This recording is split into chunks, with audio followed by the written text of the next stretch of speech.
Pemirsa, Menteri Pertahanan Republik Indonesia, Syafri Syamsuddin menggelar jamuan makan malam resmi bersama dengan Menteri Pertahanan Jepang, yakni Koizumi Shinjiro, di The Mulia Hotel Bali pada Minggu malam. Kegiatan ini berlangsung dalam suasana hangat dan penuh keakraban yang mencerminkan eratnya hubungan persahabatan antara Indonesia dan Jepang. Jamuan makan malam ini menjadi momentum awal yang penting dalam rangkaian kunjungan resmi Menteri Pertahanan Jepang ke Indonesia. Selain itu, pertemuan ini juga dimanfaatkan sebagai ruang untuk memperkuat kepercayaan dan saling pengertian antar kedua negara. Menjelang agenda pertemuan strategis yang akan digelar pada hari berikutnya.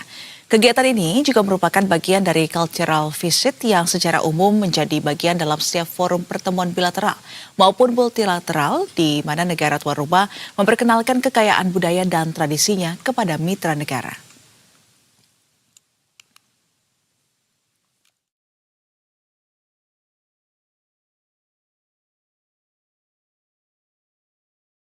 Dan pemirsa, Adapun Syafri dan Koizumi dijadwalkan balik ke Jakarta dan mendarat di Base Ops Landut Halim Perdana Kusuma, Jakarta Timur pada pagi ini, sekitar pukul 9 waktu Indonesia Barat.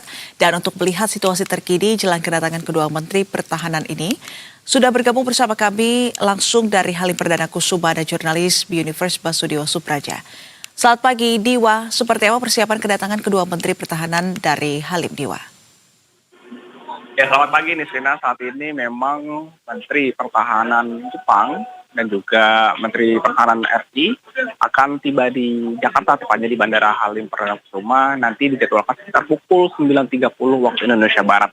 Dan saat ini memang tengah diberlakukan geladi bersih untuk prosesi penyambutan kedatangan kedua Menhan dari kedua negara tersebut. Dan agenda utama hari ini nantinya Menhan Jepang yakni Shinjiro Koizumi dan juga Menhan RI Syafri Syamsuddin akan memimpin pertemuan bilateral yang bertajuk Defense Minister Meeting atau DMM RI Jepang 2026 di kantor Kemenhan pada hari ini.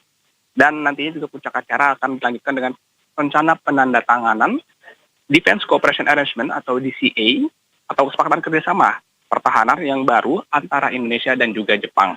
Dan nantinya dalam prosesi tersebut akan ada beberapa poin-poin strategis yang dibahas dalam kerjasama pertahanan antara kedua negara tersebut, diantaranya yakni salah satunya terkait dengan keamanan maritim, yang mana kedua negara nantinya akan fokus pada kelanjutan pada stabilitas kawasan Indo-Pasifik dan juga penguatan patroli bersama. Selain itu juga Indonesia dan Jepang juga akan memperkuat sisi lain di antaranya yakni dengan teknologi dan juga industri pertahanan, di mana kelanjutan pembicaraan nantinya akan berbicara terkait dengan kelanjutan transfer dari teknologi militer, termasuk juga dengan adanya isu alutsista laut seperti kapal perusak dan juga kapal selam. Dan dalam prosesi rencana akan kontak atau tegan kerjasama pertahanan kedua negara tersebut, diantaranya juga ada pendidikan dan juga latihan, yakni peningkatan kapasitas personel di antara Indonesia maupun Jepang, dan juga program pertukaran pendidikan militer antar Indonesia dan juga Jepang. Dan memang kunjungan Koizumi atau Menhan Jepang ke Indonesia ini merupakan bagian dari regional tournya yang juga dilakoni di beberapa negara Asia Tenggara termasuk Indonesia dan juga Filipina. Di mana dalam hal ini Koizumi memandang adanya lingkungan keamanan Asia Timur yang juga mulai semakin kompleks, dan tentunya kami juga menantikan kelanjutan dari agenda-agenda selanjutnya yang akan dilakukan pada hari ini antara Kemhan Indonesia dan juga Kemhan Jepang. Nisrina. Baik, terima kasih atas informasinya Pak Basudewa Supraja atas laporan Anda dan selamat kembali bertugas. Dan pemirsa,